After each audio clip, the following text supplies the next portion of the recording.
Hello and welcome to your friendly neighborhood historian, where we discuss just enough history to inform, intrigue, and entertain. I'm Bill Petro. The history of Martin Luther King Jr., his life, dream, and legacy. Born on January 15th, 1929, we celebrate a holiday in honor of a man who was not a president, an explorer, or a saint. Instead, he was a Baptist minister and an American leader of the 1960s civil rights movement. He was named after the Protestant reformer Martin Luther after his father was inspired to change their name following a trip to Luther's Wittenberg in Germany.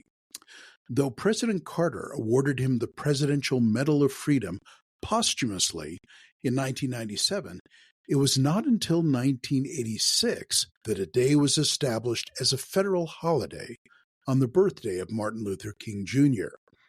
The only other American federal holidays that honor individuals were for Jesus, with Christmas, President Washington, and Christopher Columbus. Martin Luther King Jr. as pastor.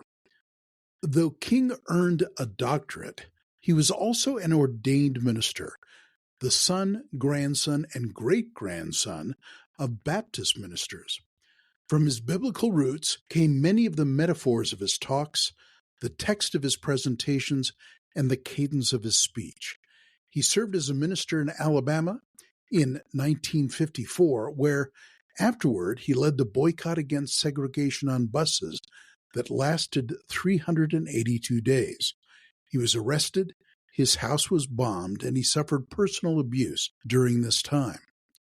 Martin Luther King Jr. as activist. His involvement in the American Civil Rights Movement gave him the greatest visibility. In 1957, he began nonviolent civil disobedience similar to Gandhi's in India. Marches and protests were effective means of accomplishing many of his goals. This culminated in 1963 with the March on Washington for Jobs and Freedom and his most famous speech, I Have a Dream, delivered at the Lincoln Memorial on the Mall in Washington, D.C.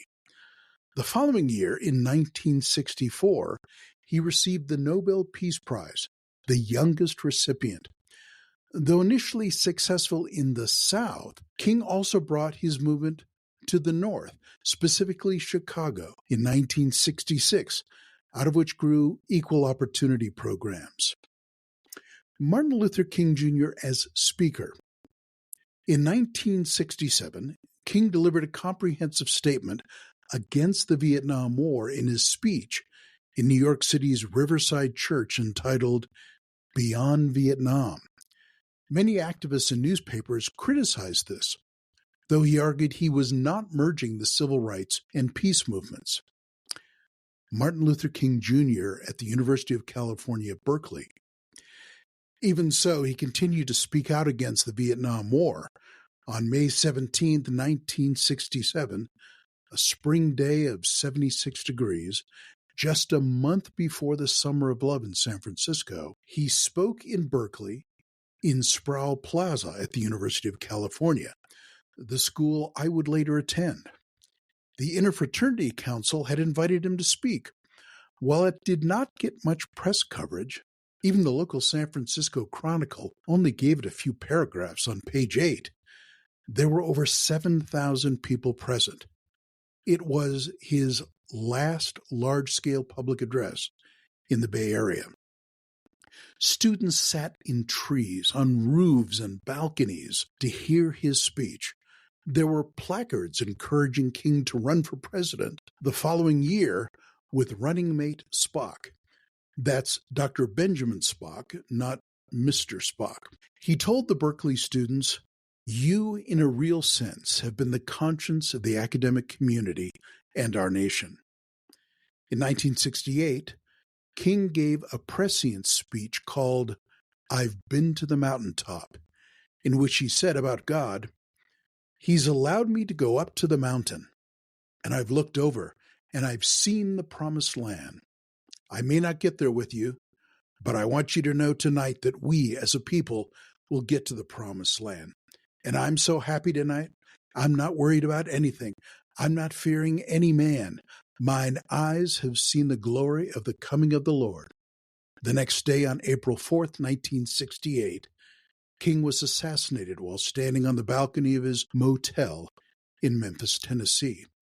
The hotel has since been converted into the National Civil Rights Museum, and his room has a wreath placed before it. Nationwide riots followed his assassination until 5 days later, when President Lyndon Johnson declared a national day of mourning for King. Classes at Berkeley were suspended. 300,000 people attended his funeral. Since his death, King has become a symbol of protest in the pursuit of racial justice, as he said in his seminal speech, "I Have a Dream," using majestic spiritual soul force rather than physical force. As I record this podcast from Colorado Springs, amidst snow on the ground, I'm reminded of his charge at the end of that same speech. From the snow-capped Rockies of Colorado, let freedom ring.